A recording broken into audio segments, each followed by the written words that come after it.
सर्व मंगल मांगल्ये शिवे सर्वार्थ साधिके शरण्ये त्र्यंबके गौरी नारायणी नमस्तुते। नमस्कार भक्तांनो, बघा आपल्या प्रत्येक व्यक्तीच्या आयुष्यात जर सर्वात महत्त्वाची कुठली गोष्ट असेल तर ती म्हणजे पैसा। पैसा नसेल माणूस काहीच करू शकत नाही। बघा, पैशासाठी आपण दिवसभर कष्ट करतो, पैसा मिळवण्यासाठी आपण दिवसभर राबतो, सगळं करतो। तुम्ही असाल किंवा मी असेल, प्रत्येकाला आपल्या आयुष्यामध्ये पैसा हवा असतो। पैसे नसतील मुलांचं शिक्षण होत नाही। घरात कुणी किती आजारी पडला, हॉस्पिटलमध्ये जर घेऊन गेलो, सगळ्यात अगोदर आपल्याला सांगतात पैसे जमा करा। पैसे जमा केल्याशिवाय त्या व्यक्तीला उपचार मिळत नाही। छान वस्त्र घ्यायचे आहेत, कपडे घ्यायचे आहेत, पैसे पाहिजेत। काहीतरी खायचं आहे, पैसे पाहिजेत। कुठलीही गोष्ट जर तुम्ही घ्यायला गेलात तर त्या प्रत्येक गोष्टीला लागतो पैसा। आता पैसा प्रत्येक जण कमावतो, तुम्ही असाल, मी असेल किंवा प्रत्येक जण पैसे कमावतो। पण लक्षात ठेवा, प्रत्येक जण श्रीमंत होतो का? कितीही कमावलं तरी ते उरतं का? नाही। कष्ट प्रत्येक व्यक्ती करतो आणि पैसा सुद्धा प्रत्येक व्यक्ती कमावतो, पण प्रारब्ध खूप महत्त्वाचे असतात। काही लोकांच्या कष्टाला, काही लोकांच्या मेहनतीला त्यांचे प्रारब्ध इतके साथ देतात की त्या लोकांच्या आयुष्यात श्रीमंती येते। पण काही लोक असे असतात की जे दिवस रात्र कष्ट करतात, मेहनत करतात, सगळं करतात, पण त्यांचे नशीब, त्यांचे प्रारब्ध त्यांना साथ देत नाही, ज्यामुळे त्यांची प्रगतीच होत नाही। पैसा कितीही आला तरी तो पुरतच नाही किंवा कितीही कष्ट केले तरी हवा तितका पैसा काही येत नाही। एखादी इच्छा असते की या महिन्यात, या वर्षात मी स्वतःची एक छोटीशी गाडी तरी घेईन, मी घरात एखादी वस्तू तरी घेईन, त्यासाठी खूप गोष्टी करतो, पण मात्र ती गोष्ट होत नाही। आज या व्हिडिओमध्ये मी तुम्हाला पैशांच्या वाटा खुल्या करण्यासाठी, चहूबाजूने आपल्याकडे पैसा खेचून येण्यासाठी, आपलं प्रारब्ध, आपलं नशीब, आपल्या कष्टाला साथ देण्यासाठी अत्यंत प्रभावी उपाय सांगणार आहे। सध्या नवरात्र सुरू आहे। आज नवरात्रीचा तिसरा दिवस म्हणजे तिसरी माळ आहे। नवरात्र संपेपर्यंत कधीही जर तुम्ही या 3 वस्तू खरेदी करून तुमच्या देवघरात ठेवल्या तर लक्षात ठेवा, तुम्ही जे कष्ट करताय, मेहनत करताय, त्याला माता लक्ष्मी साथ देईल। माता लक्ष्मीच्या कृपेने तुमच्याकडे भरभराट येईल, पैशांची प्रत्येक वाट मोकळी होत जाईल आणि चहूबाजूने तुमच्याकडे पैसा राहील। आता सगळ्यात पहिली गोष्ट मी तुम्हाला सांगणार आहे, अजूनही बऱ्याच लोकांच्या देवघरात, आपलं जे देवघर आहे ज्यामध्ये देवांचं स्थान आहे, त्या देवघरात अजूनही बऱ्याच लोकांच्या, म्हणजे मी बघितलेलं आहे स्वतः, की लक्ष्मीची मूर्ती नाहीये। पैसा मागताय, धन मागताय, घरामध्ये सुख मागताय, पण देवघरात लक्ष्मीच नाहीये। जर घरात लक्ष्मीचा वास नसेल तर लक्षात ठेवा, घरात लक्ष्मीचा वास नसेल तर लक्ष्मी कधीही तुमच्या घराकडे येणार नाही। कितीही देवधर्म करा, लक्ष्मीची छान एक तस्वीर बसलेली, लक्षात ठेवा, उभी असणारी लक्ष्मीची मूर्ती किंवा फोटो आपल्याला जितका लाभ देत नाही तितका बसलेला फोटो लाभ देतो। शक्य असेल तर चांदीची मूर्ती, शक्य असेल तर एक चांदीची छान बसलेली मूर्ती तुम्हाला कुठल्याही सोनाराच्या दुकानातून घरी आणायची आहे। समजा चांदीची मूर्ती शक्य नाही तर मग अगदी साध्या दुकानामध्ये जी छोटी बसलेली मूर्ती किंवा बसलेला माता लक्ष्मीचा फोटो असतो, तो फोटो तुम्हाला या नवरात्रीमध्ये आपल्या देवघरात आवर्जून आणायचा आहे।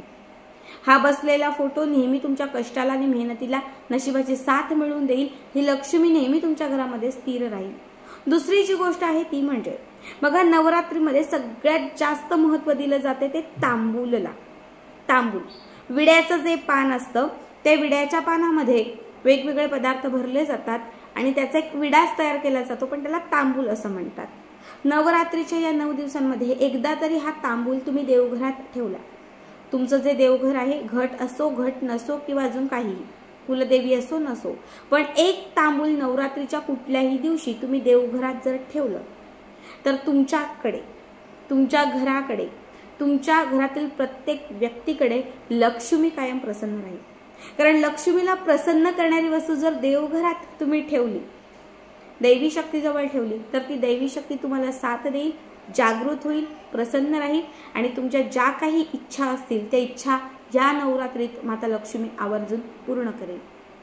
तिसरी वस्तू कवडी। बऱ्याच लोकांकडे कवड्या आहेत, बऱ्याच लोकांकडे कवड्या नाहीत. जसं गुरुपुष्यामृत योग, दिवाळी, दसरा या मुहूर्तावरती आपण थोडं अगदी कणभर का होईना पण सोनं वगैरे खरेदी करतो. त्याच पद्धतीने लक्षात ठेवा, नवरात्रीमध्ये एक तरी कवडी आपल्याला आपल्या घरी आणायची असते.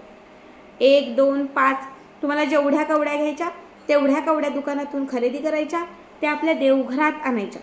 एक लाल कापड घ्यायचं, त्या लाल कापडावरती ह्या कवड्या ठेवायच्या, स्वच्छ पाण्याने धुवून ठेवायच्या.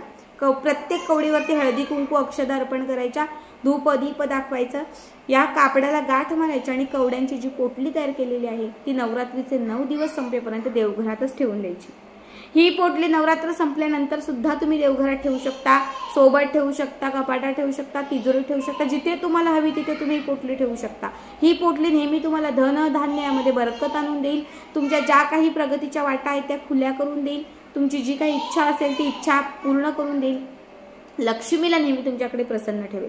कारण कवडीत माता लक्ष्मीचा वास आहे आणि नवरात्रीत जर या कवड्या जागृत केल्या, नवरात्रीत या कवड्या जर तुम्ही पूजून तुमच्या सोबत तुमच्या जवळ ठेवल्या तर नक्कीच तुमचं भाग्य जे आहे ते बदलून जाईल. त्याच्या पुढची जी वस्तू आता मी तुम्हाला सांगणार आहे ती म्हणजे मोरपंख. बघा, मोरपंख ज्याला मोराचं पीस असं आपण म्हणतो. मोर हे माता लक्ष्मीचं वाहन आहे. मोरपंख हे तोडूनही जिवंत असतात. अशी पहिलीच गोष्ट आहे जी तोडून संपूनही ती जिवंत असते. कारण मोरपंख हे अत्यंत जागृत असतं.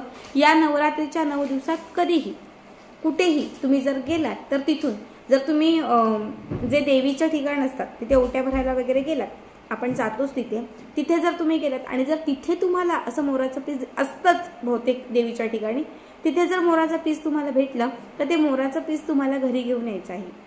हे मोराचं पीस घरी आणून माता लक्ष्मीच्या समोर ठेवून हळदी कुंकू अर्पण करून तुम्हाला त्याला एक लाल धागा बांधायचा आहे आणि हे मोर पीस देवघरात ठेवल्यानंतर तुम्हाला ते आपल्या कपाटात किंवा तिजोरीत ठेवायचं आहे. कधीच गरिबी येणार नाही, कधीही दरिद्रता तुमच्या घरात राहणार नाही. नेहमी पैसा जो आहे तो तुमच्या अपेक्षेपेक्षा तुमच्याकडे जास्त येत राहील. आता पुढची जी गोष्ट आहे ती म्हणजे कमळबीज. कमळबीज हे लक्ष्मीला विशेष प्रिय आहे. माता लक्ष्मीला ज्या ज्या गोष्टी प्रिय आहेत त्यापैकीच कमळबीज म्हणजे कमळाचं बीज हे माता लक्ष्मीला खेचून आणतं, माता लक्ष्मीला आकर्षित करतं. पैसा धन जे आहे त्यामध्ये बरकत आणतं.